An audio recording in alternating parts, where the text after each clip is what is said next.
Hello everybody, welcome back to another Woodworking Wisdom. Today we're not actually doing any tools, and yeah, something different. If you're already into carving and stuff, you'll probably need.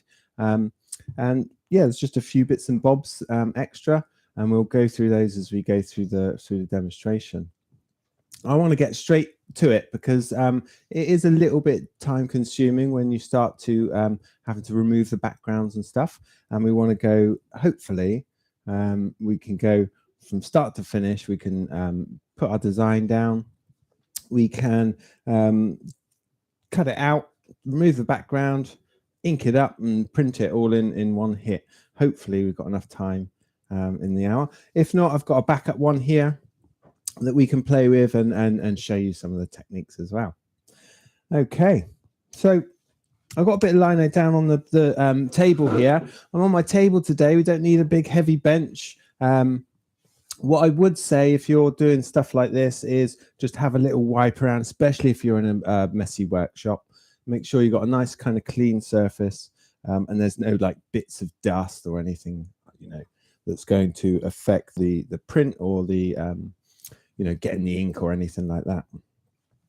So a bit of lino. I've just got a pencil. I'm going to go straight in and draw this in. There are ways you can transfer on. Different types of lino will pick up color differently. This is quite a dark one, this, but there are others. This is a soft cut lino, and as its kind of name implies, it's really easy to cut. So this would be good for beginners. I found it a little bit kind of gummy, so I've gone and bought something a little bit more expensive. As always, any questions you've got as we go along, just pop them in the chat. And we've got Steph looking after us on the cameras today. Yeah, so ask any questions and we'll do our best to answer. So I'm going to do almost like a kind of little ash branch. I'm going to put a bit of a curve on it. It's not really showing up on camera, but it will when we get carving. And this is going to be a quick little process. So I'm just drawing in some leaves. We're going to have some coming out here, here,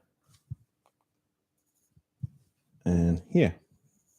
And like I say, you can use carbon paper and stuff. Some of them are really difficult to transfer on, but you can just about see it, and it'll be more obvious once I start carving it.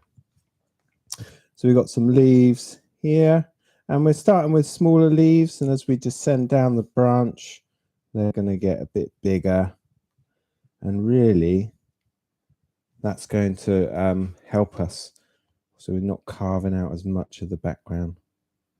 We're going to do some bigger leaves towards the bottom here.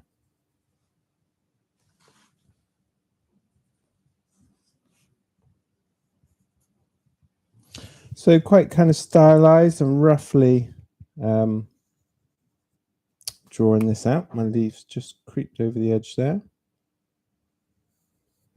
So I know difficult to see on camera, but when we get carving, I promise it's going to be a little bit different.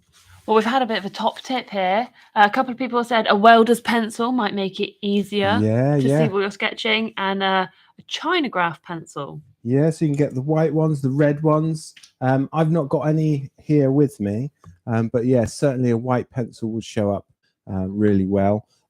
It does work a bit better on this type of lino. This kind of white lino, and as you can see, I've got my carbon paper, and that will kind of transfer on, but it's quite messy, and this stuff's a lot easier and a lot more free carving, I guess. I found the other bits when I was carving a line off, it was really stretchy when I was pulling it off. So yeah, this one behaves a lot nicer actually in the carve. Okay, so another question. Yeah, so we've got a question here from Dancers with Aardvarks. Do all of the Flexcut power carving bits fit the Fordham H50 handpiece, or are they handpiece specific? There's usually an adapter you can get. So the Flexcut one, they do a little adapter that will fit in most power carvers. So these blades or steels will fit in lots of the power carvers. I'm not sure if there's a direct, if it's a direct fitting. Usually between manufacturers, they've got slightly different fittings, but that's power carving. I don't know if Maria's on today. I know she had one of the Fordham handpieces. I'm not sure if she's in. She can answer that question, get you to do the work.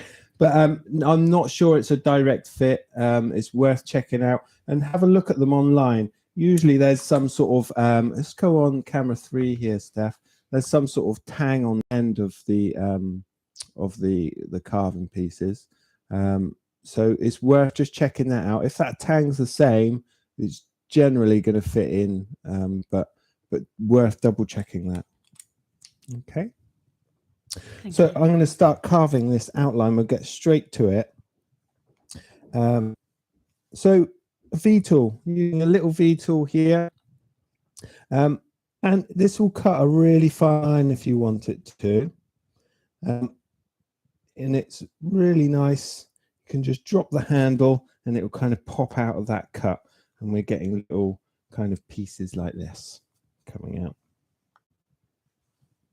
So just following up the stem here, go fairly deep, and then drop the handle again, and it's going to taper out to that cut. If you wanted to come to an abrupt halt, I'll show you a couple of different cuts that we do, and I'll do that in the kind of waist area, if you will, on this line here. So a couple of parallel lines to kind of give us that stem running up through. So what I'm doing at the moment is just putting the tool down to the liner, putting a little bit of forwards pressure, and then to come out of that cut, just dropping the handle like you would in your wood carving. I'm going to do a slightly different one now, where we just go straight along and we stop there. And you can take that piece and just pull it out. And I'll bring it up close to the overhead camera. Hopefully you'll be able to see the difference in the two cuts. So this one kind of comes to an abrupt stop. So it's almost square on 90 degrees at the end of the cut. And the other one on the other side, sorry, it tapers off because we've dipped the chisel in and come back out. So there's a kind of, a couple of different ways that you can finish the cut. So say it was coming in square to something else, to take the chisel away and just pull that piece out. That gives you that nice square end. So using the V tool to cut this outline, this is a double-sided liner. So you can do a couple of different designs on each piece. Doesn't matter if we kind of overshoot things because this background is all going to come off. And the way I'm working here, just like with your wood carving, your hand's always behind the chisel. Rotate the workpiece if you can. And just be comfortable in the way that which you're kind of working. Okay. So hands always behind the chisel. I tend to keep both hands on the steel and quite far down the steel. And then rotate the workpiece as you go. And I'm just overshooting that one. And then this one's going to come up to meet.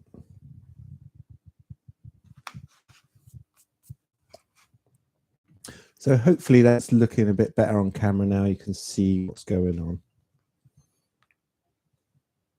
We're going very basic with the kind of detail on this, but this will take a lot of detail. If we wanted to do lots of veins in the leaves and stuff, we're going for quite a stylized version today, just to help with time.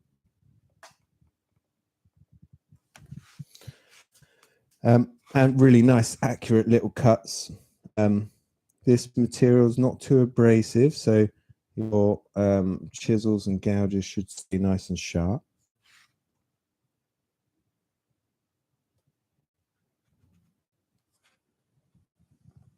We've got a question here about, will all vinyl flooring work?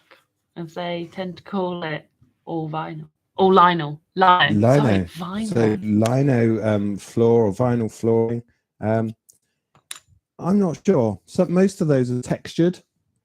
They'll have almost like a stone effect, a kind of ripply effect on the top. So I would just make sure it's nice and flat. I'm not convinced that it would take the ink on as well either, because they've usually got some sort of hard wearing top coat on them. So I'm not sure it would take the inks or the the dyes, whatever you're using, paint. I'm not sure it would take very well.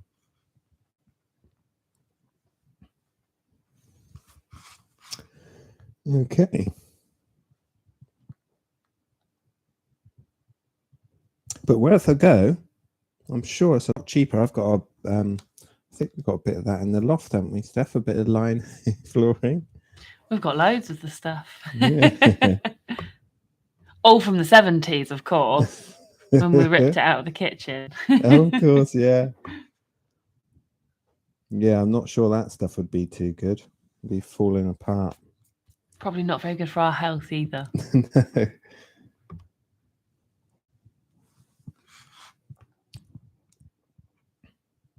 So just working my way around this outline. Nice and simple, kind of rotating the workpiece and the gouge as we go. As we kind of flick these bits off, just be careful on the kind of return stroke that we're not going to cut ourselves on the V tool.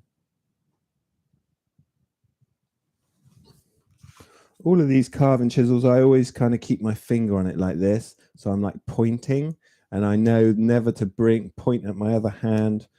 So I always kind of have that as a, you kind of get used to holding the tool in a safe way.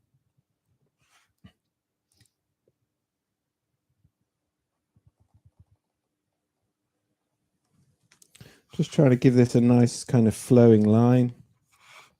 You can always revisit it if you're not happy with a little bit.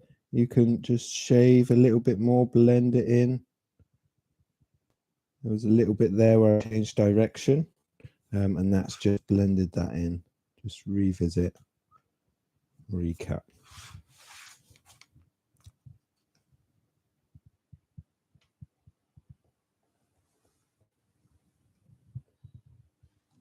So we've not done a live for over a month now. We had a great time at Makers Central, and it was lovely to meet a few of you folks there. We've been on holiday for a couple of weeks. Me and Steph got married last year, so we've had our honeymoon. So it's been a while since we've done a live. Nice to be back. Yeah, it is.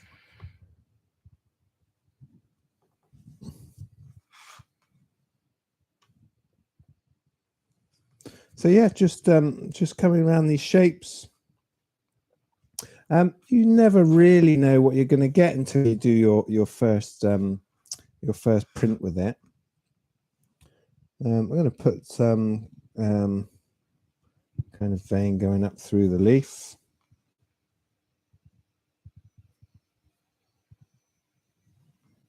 And you can vary the width of these cuts by lifting and dropping the handle. Again, I'll show you a little bit of that up in this waist area. So you can do a thin line. If you lift the handle, it's going to go thicker. Drop the handle back down again, and we can get that nice kind of controlled thin line.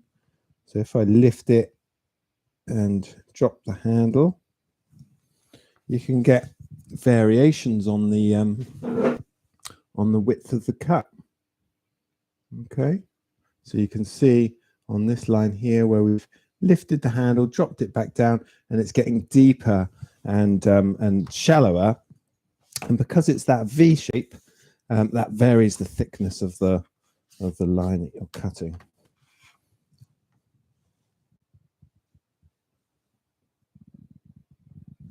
Just want these lines to kind of taper out. So as we come along that line, drop in the handle, and that will give us a nice kind of point to the end of the line.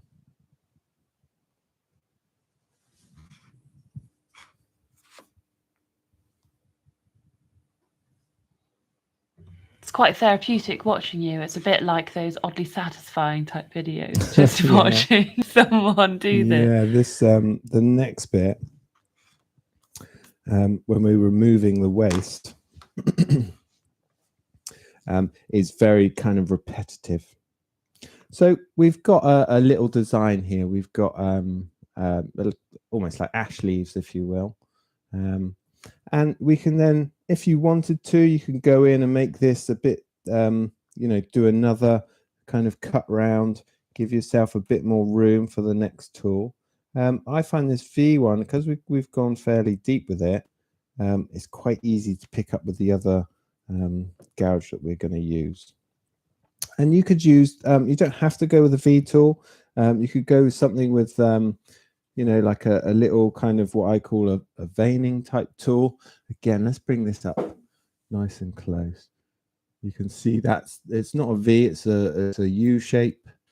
So quite a high sweep, but a low number on the scale. So it's probably a 1, kind of like an 11 sweep, if you will. All right, so you can use what you want. I prefer that V tool. It gets a little bit more control. So going with quite a gentle sweep on this one.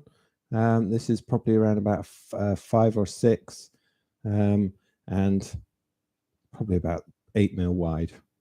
Okay.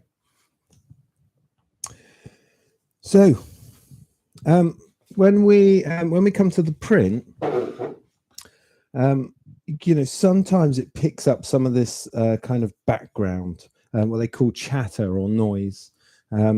So sometimes, let's have a little look at one we've done here. So you get little bits. Again, we're going to have to come up close to see little bits like that. Okay, so that's what they call noise or chatter. So, you know, we want to carve this background pretty much all in the same direction. So if we do get some of that chatter coming through, you know, it's all going to be running the same way. It's going to look nice and tidy. I'm going to start at the top and work my way down. And really, we're just coming up to that V line, that V cut, and just removing some of this background material.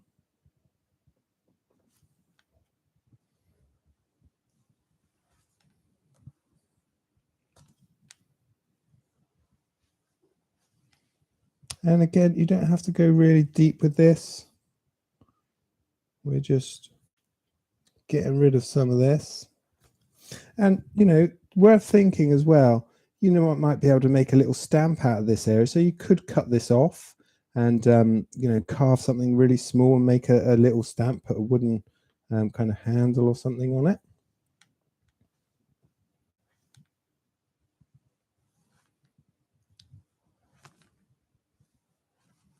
But again, keeping my hand behind the tool, and we get this kind of faceted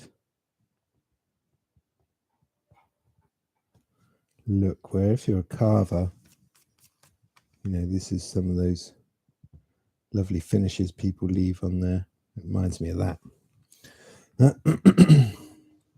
So just bringing the tool up on edge to get into this little kind of V shape. And again, if you feel it's a bit tight, you can always come back with your V tool. Come in and just get some of this away. Remove that little kind of line next to the next to our template or design. What you'll find as you come to the edge of this, it will kind of force it back out and you get this kind of edge to it, but we can come back along in a minute and trim all that off. So working a little bit faster now, kind of getting the rhythm of removing this background. Always be wary of where your other hand is.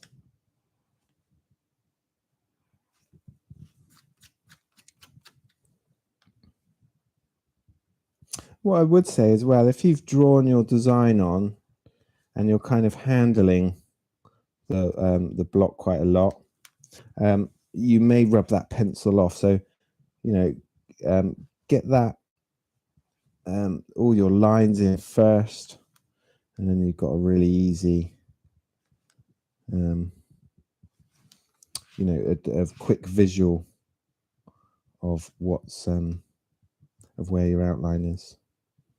That pencil doesn't tend to cling to it like it would something more porous like wood or paper. So I'm getting a little kind of almost like a pairing cut. So I'm bringing it up here and just sliding it off to the side to remove that last bit next to the detail. So coming in with that nice big bold cut and then just kind of sliding it off and kind of pairing that last little bit.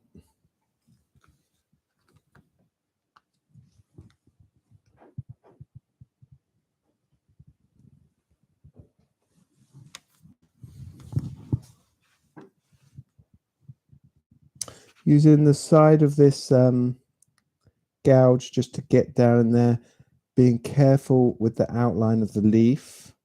So that's kind of the steel of the tool is running parallel with that line up there, and just removing it nice and close to the design.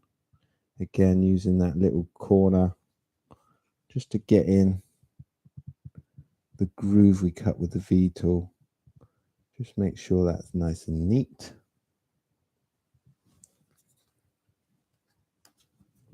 Good. So we're starting to produce this kind of nice texture on here.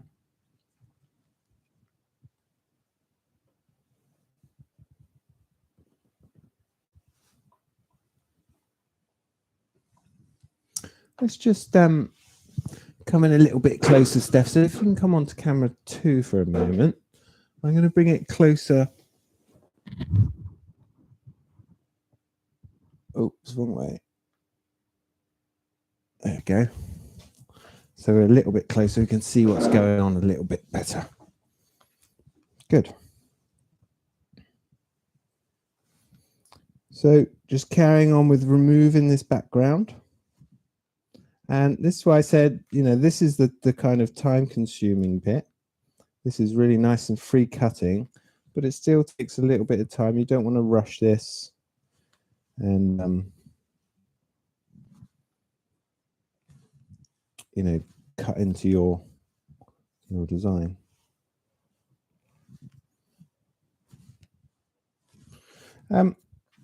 So you could use something a bit wider if you wanted. I prefer this kind of 8mm one. Works really well. The wider ones are good if you want to come back and knock off any of these high spots. But for the actual cutting, I prefer the control of the slightly smaller gouge.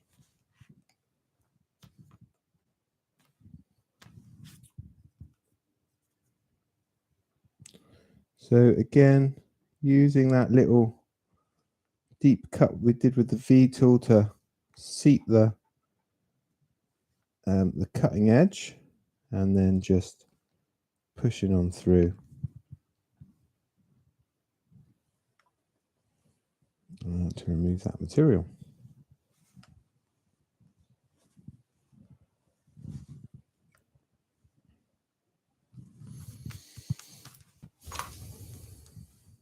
So while we were away on holiday, we went to Crete, and we've seen lots of inspiring stuff while we were away. We visited a couple of museums and seen some really nice pots and some really nice textures that I could do with my pyrography. So keep an eye out for that. We're going to be back doing a bit of turning, I think. So we can turn some vessels and bowls and things, and then we can decorate them with pyrography. Seen some really nice kind of Minoan designs, which go back thousands of years. They're really, really cool stuff. So plenty of inspiration. Always on the lookout for new projects and things. We saw a 3,000-year-old or 3,000 and a bit year old olive tree, which was absolutely stunning. 22 meters at its base, the diameter. It was huge. So it was really cool to see that. It was a very steep drive up, though. It was very high up in the mountains. Scary, wasn't it? The dodgy hairbend corners. Yeah, it's zigzagging up the mountains. But luckily, it was worth it. It was an absolutely awe-inspiring, wasn't it? That yeah, tree. It was amazing.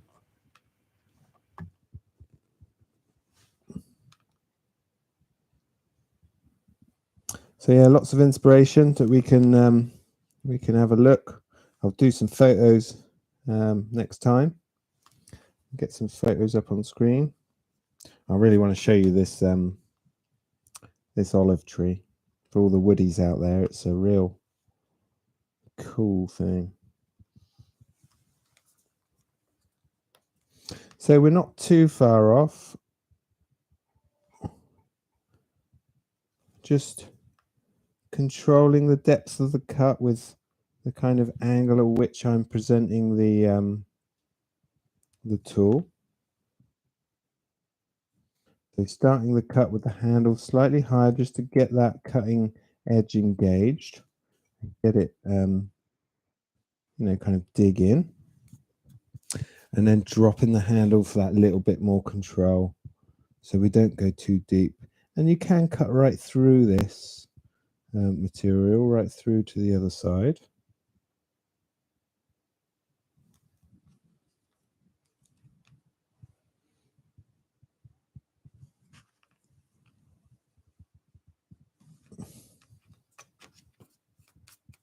But like I say, a little bit time consuming. This is the bit, if I'm watching it on playback, I fast forward.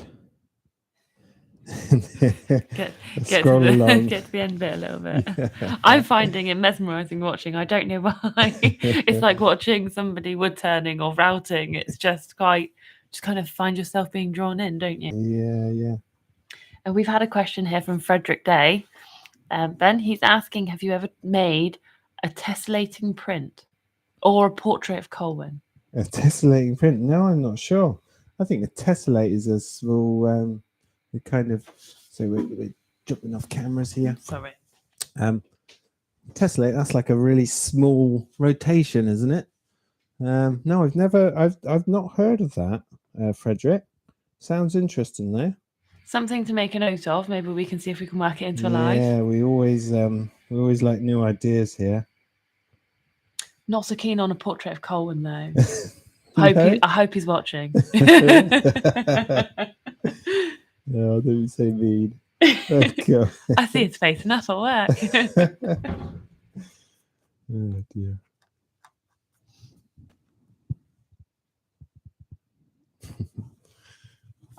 But hi Frederick, good to see you. Hello to all our regulars. Anyone new here? It's lovely to have you. It's a real pleasure to know people are watching. We got some great feedback at Makers Central. That was our first kind of foray into the public ever since we've been doing these lives, and it's really nice just to hear that they're that people do watch them and they're enjoying them. Really great to meet you folks.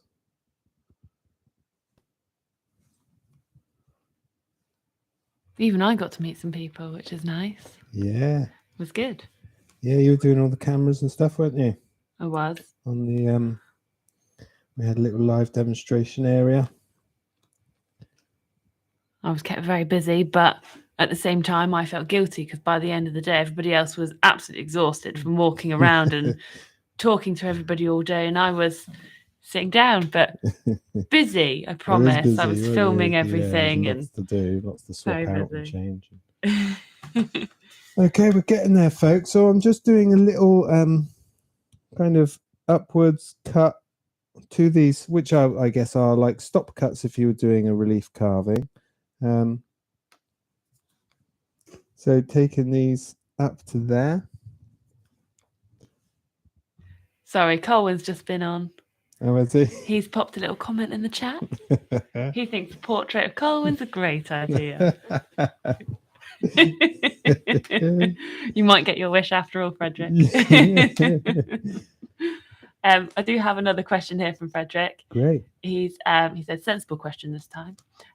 Is there a way to correct mistakes, or is it a design change? It's a design change. If you cut into your actual design, I couldn't think of a way to kind of fill that back in. What you can do, I'll show you in a minute. You can manipulate the ink. So if you do make a little boo-boo and you go too far and cut into your leaf, you can manipulate the ink once it's on the paper. So once you've done your print, you can fill something in. I'll show you that in a moment.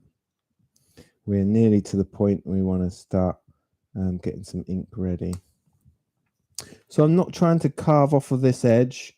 You know, like all these things, you don't know how deep it's going to go, and could be, you know, you might come a cropper on that. So going to rotate the workpiece and carve back that way, and then we're still keeping everything flowing in the same direction, but we just got that ease of being able to cut off of the lino.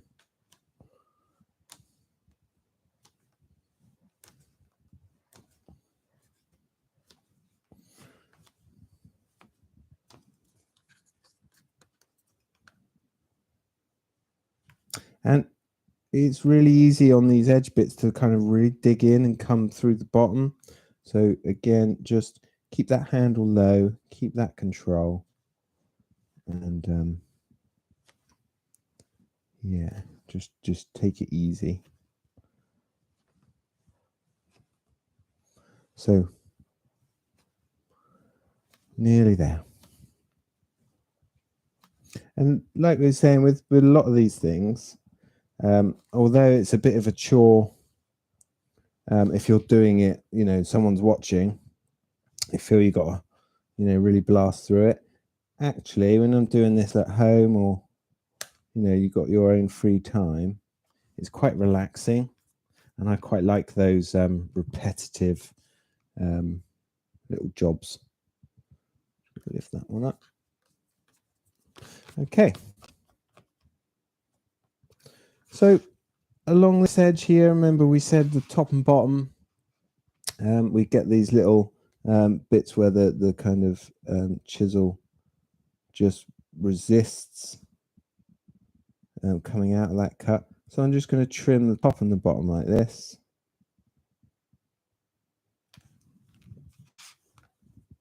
Just knock off any really obvious high spots. Get rid of these little bits here. And then we're coming across the top again. And usually there's a, you know, a changing color from the fresh cut lino to the darker stuff. You can see the contrast there of our design against the background of this kind of faceted area. So you know, some of these may print some of these high spots. So then what I do is come across with something a bit wider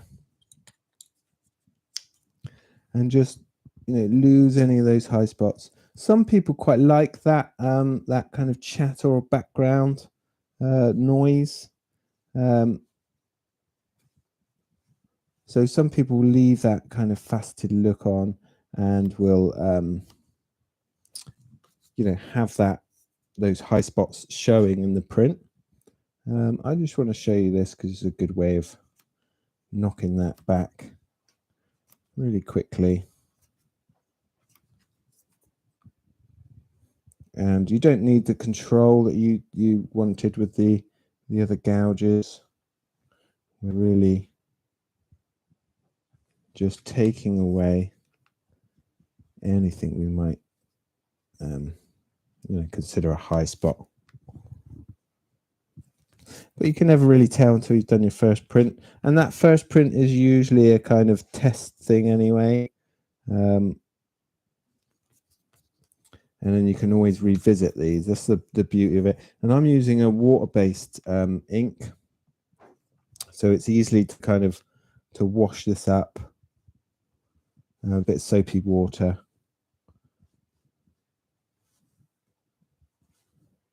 I guess the oil-based, you would want something, you know, whatever the material's made from. So whatever the carrier is what you're going to wash it out with. So if it's a white spirit, you would use a white spirit to clean off. Good. So we've knocked off our high spots. There may be a few here that might just come through, but we'll check that out in a minute. Again, using a bit of a sideways action if you've got quite a wide chisel, almost like a pairing cut with carving. Okay, good. So a little bit messy, not too bad. None of it's dusty. We can just sweep that to one side. Make sure you're not sweeping chisels. Everything that you're not going to cut yourself at this point. Let's just move all that to the side, and we've got our little print. Always check it. You can brush it down if there's any little annoying bits that have kind of gotten stuck. Worth just having a bit of a tidy up at this point, just making sure, because sometimes when you know kind of come to the end of the cut, you'll get a little bit that kind of clings on. So we're just getting rid of any of those bits that we think may affect the print in a moment. Good. So not too bad, not too bad. Like I say, quite a simple shape. A bunch of, like a little ash branch, I guess you'd call it. Okay, so I'm going to come back on the camera now because we're going to do a bit of inking. Good. Actually, let's bring it right back so we can see the masking tape I've put down. So this masking tape, we're working on this kind of grid shape on our cutting mat. So it was quite easy to mark this off. I've placed it down kind of within a little grid set. We've got, these are subdivided into 5, so we've got 150 there and 100 across. Okay, and I've just put a bit of tape just to keep it square, really. And when we come in with our paper in a moment, we're going to line it up with this line here. I didn't feel the need to go right the way around with the tape because we've got this grid on our cutting mat. So what I'm going to do in a minute is line that up and then just kind of drop it onto the project like that. And that will keep everything nice and central on your piece of paper. And, you know, obviously we've kind of come out an equal distance on both sides. And worth noting that this paper is not an A4 piece. So make sure, you know, you're centralizing whatever print you're doing to your size of paper.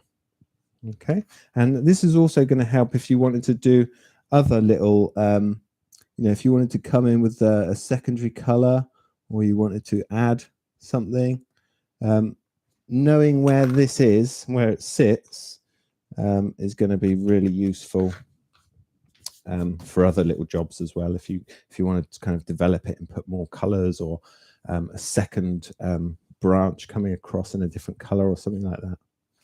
Okay, so another question. Yep, we've got a couple of questions actually. Brilliant. This one is from Dancer for Aardvarks. It's slightly off topic. He apologises. But he's asking, is the Weecher flex shaft with H30 handpiece for Dremel removable so you can use your Fordham handpieces with a Dremel? I don't think they are. I don't think you can put a Fordham piece on a Dremel. There's the heavy duty Dremel one, which has a separate power unit. And I've heard that you can get an adapter for that. Obviously, we have our Weecher one here, and I just use the Weecher handpiece straight onto that. We kind of we don't mix and match them in here, but I'm sure there will be either a different flex drive, something like that, that will fit. But worth having a little bit of research for that, and maybe email it into our woodworking wisdom at axminstertools.com, and I can research that a little bit and get back to you with a bit more of a firm answer. Okay. Brilliant. And we've got another question from Frederick. He's asking, can you vary the tone of the print by the type of cut? For example, grey tones as in newspaper print pictures. So you vary the tones with the ink that you apply, and you can change that as well by spreading the ink really thin, and repeat printing, so you can kind of layer it up. So if you've got a definite reference point, and I would probably stick a piece of paper down for that, if you've got that repeat reference point, you can layer colors of ink and get a really nice kind of tonal difference, but that's quite a little bit more advanced than what we're doing today. Today we're just going to roll the ink out. We may put a little mix of two colors to get a little bit of variation on the kind of coloring, but the tonal difference would be through rolling that ink really thin, and then just you do the lightest of covering, and then you reapply, and you can kind of build that up. So you can ink different parts of the project to make them darker or lighter, but that was mostly done through colors and rolling out the ink really thin. We roll it out thin anyway, because if you do it too thick, it can just kind of fill in any detail if you've got fine detail and stuff. So we do roll the ink out really thin, but this is super thin. The ones that I've been watching, they have a big plane of glass and a really big roller, but they're working on bigger scale than what we're doing here. And they just keep rolling that ink until it's almost invisible. But yeah, really kind of cool techniques. But mostly, yeah, tonal difference would be through using different colored inks, or potentially, these are water based, so you could water it down ever so slightly. The oil based ones, you'd use whatever kind of carrier is carrying the pigment. Okay, so let's come on to our camera down here. It's got a couple of water-based inks. I've got a green and a yellow, and yeah, really quite straightforward to use. I've got a little plastic tray here, and again, worth giving that a little wipe round. Make sure there's no bits in there that are going to affect the roller. So just a damp cloth, wipe that around, and we should be good to go. So mostly green. I'm going to use green on our little template. So we've got those green leaves, and I'm just going to mix in a little bit of yellow. But like I say, you don't need much of this stuff. Just a little splodge, because we've not got a very big design there. And I'm going to throw the yellow off to one side, and it should kind of mix ever so slightly on this palette. Oops, oh, that's way too much. So let's use a bit of our cloth just to remove some of that.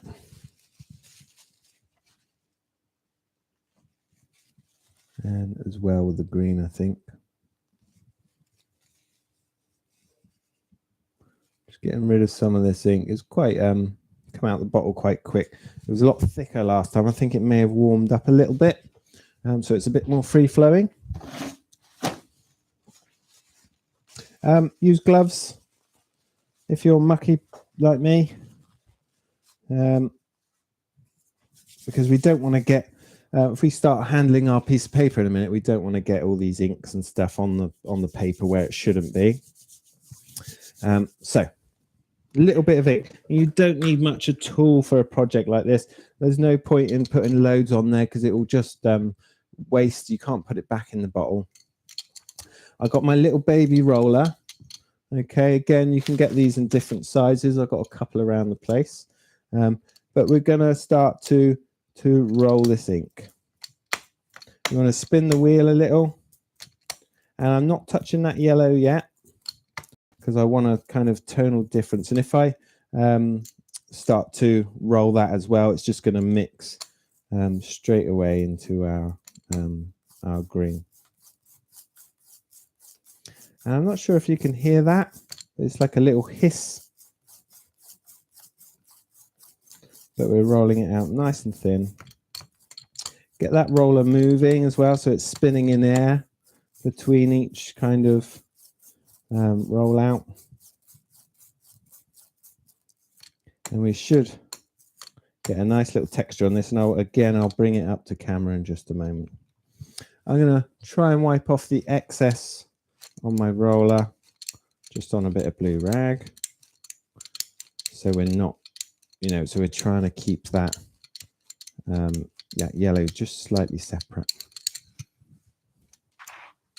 Now I'm coming back in with the yellow.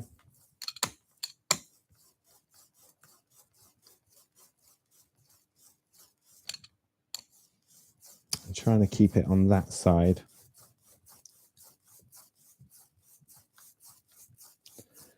And I'm not sure if it's going to show on camera properly, but you get, it's not really showing, but you get like a little kind of dimpled texture on the ink itself. You can't really see it on there, but when it hits the light, you can just about see it there, a kind of dimply texture. Cool. So we made sure we got a bit of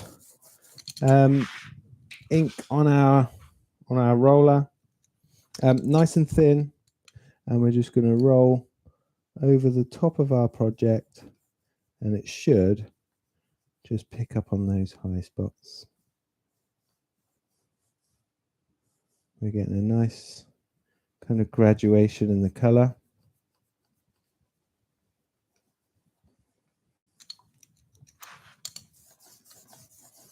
Let's go with a bit more of the green.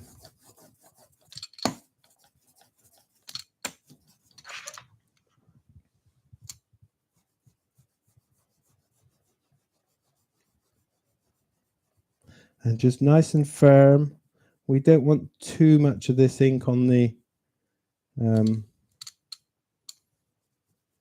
print block, I should say. And it's quite a thick, kind of sticky ink.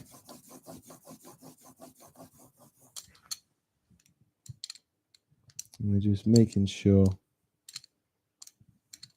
everything's covered and that we haven't got the edge of that roller kind of obviously anywhere on the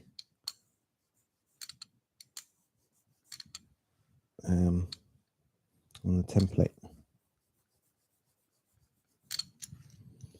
Okay. So we've got it a bit there. I'm just going to try and blend that a bit. So we're kind of loaded up. Got that little shine on top of the project. And this is a very kind of simple way of doing it.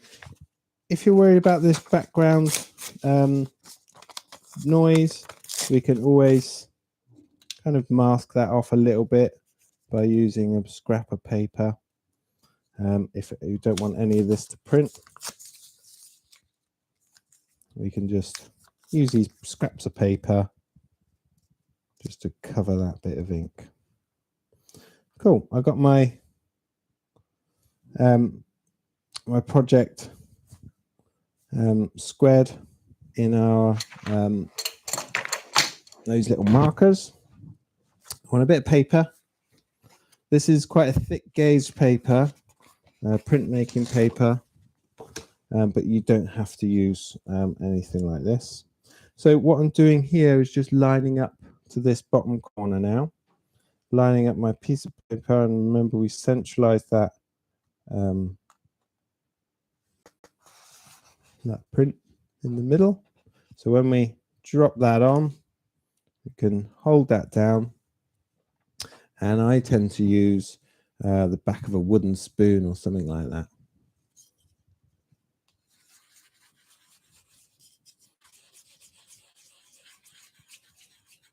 And like I say, the first one is always a kind of a test piece. You shouldn't expect it to be perfect first time, unless you've really kind of gone to town and been careful with how you're inking and how you're cutting. And I'm just trying to feel out for any of the kind of detail.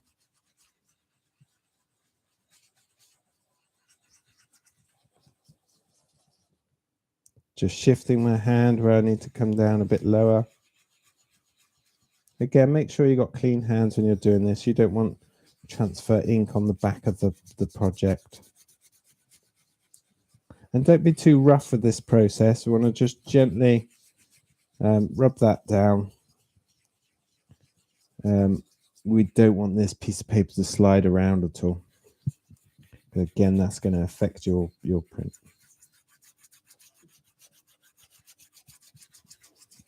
So just making sure we've been all over the different areas. Most important is just don't overload the ink on there. You don't want it sort of smearing or kind of filling in the low spots on your carved piece. So we've had a question here from Gamer Dad. He's just asking, would a press or a roller work? Yeah, so if you're really getting into this, a press is a much better way of doing it. You've got that nice slow control, and that takes the whole piece down and keeps everything perfectly flat. So a press would be, preferable. This is the kind of, what I've got to use. So stuff that I got at home. But yeah, usually a press or a roller for lino prints. And when you're starting to get on a bigger scale, this sort of thing's just not going to work. So yeah, a press or roller. Really quite chunky, solid bits of equipment, those, and not cheap. So if you can find them secondhand, all the better. Frederick said that he used a rolling pin from home. Oh yeah. So that's great tip. good tip. And then somebody else has asked, is that a special hand carved printing stick? It is. This is one we did with the ball gouge on the Arbotech. So yeah, hand carved, cut out on bandsaw. Yeah, nice little spoon there. Multi-uses. Multi-use. Yeah. Okay, so I'm going to peel this back. I'm going to put a finger down the bottom here and just peel that off. Make sure we leave the project behind. And we've got a little bit of that background chatter, which I quite like. I think it looks quite nice. So first print off of that that template. It's not too bad. You know, you could go back and revisit your template here. You could mask it off a bit more thoroughly if you wanted to put pieces of paper to mask these areas off. As soon as anything white comes on camera, it kind of darkens the whole thing. But yeah, we can carve back if we wanted to remove some more of those high spots, so then we lose some of this background noise and chatter. So you can do that. Frederick, we said earlier, let me come in close again on this one. We said earlier about if we made a little mistake and you know, potentially carved into the leaf. Let's come up really close. That's it. So another thing you can do, where would be a good spot. So here, there's a little cutout and a little bit of a mess there. So I've just got a little a coffee stirrer, and I've sanded off any kind of rough bit on there. But you can use this. Again, just be careful where you're putting your hand, that you're not putting your hand on top of the print. But you can use this to kind of just manipulate that ink around a little and potentially fill that area in.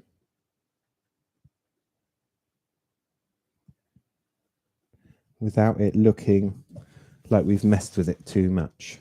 Okay. There's another one here where it's just ever so slightly looks like the leaf's disconnected.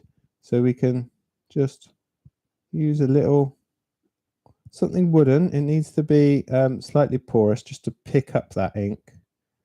And if you wanted to smooth it all out, I quite like that the texture that the Lino print gives. But you can go around and fill the whole leaf if you wanted that. You know, that nice flat look. You could just keep going with little circular motions and kind of fill that in.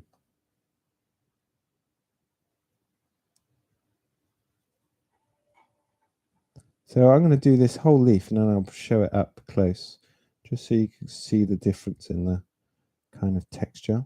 This is quite a textured piece of paper as well, which I quite like. Quite heavy gauge. It's what is this one? I can't see on the front there. 280 grams. So it's quite a heavy gauge paper. I'd probably go, if I was to buy this again, I'd probably go a little bit thinner, a little bit lighter.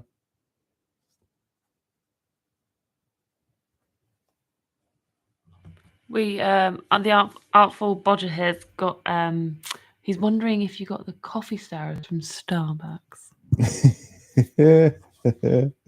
So these I got just in the canteen upstairs.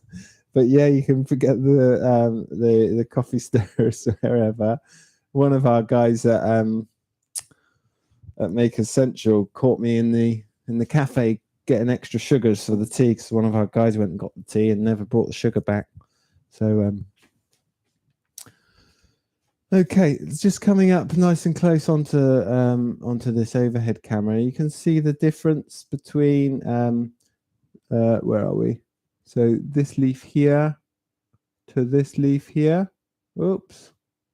So there's a difference. We've just slightly filled that one in using that coffee stirrer to kind of push the ink around, and then you get the kind of more kind of natural printy look off of that one. So you can manipulate the ink, and if you would potentially cut into that one of those leaves with a chisel, it's, you know, you can just use something to manipulate the ink around and make it look kind of whole again. But that's it really.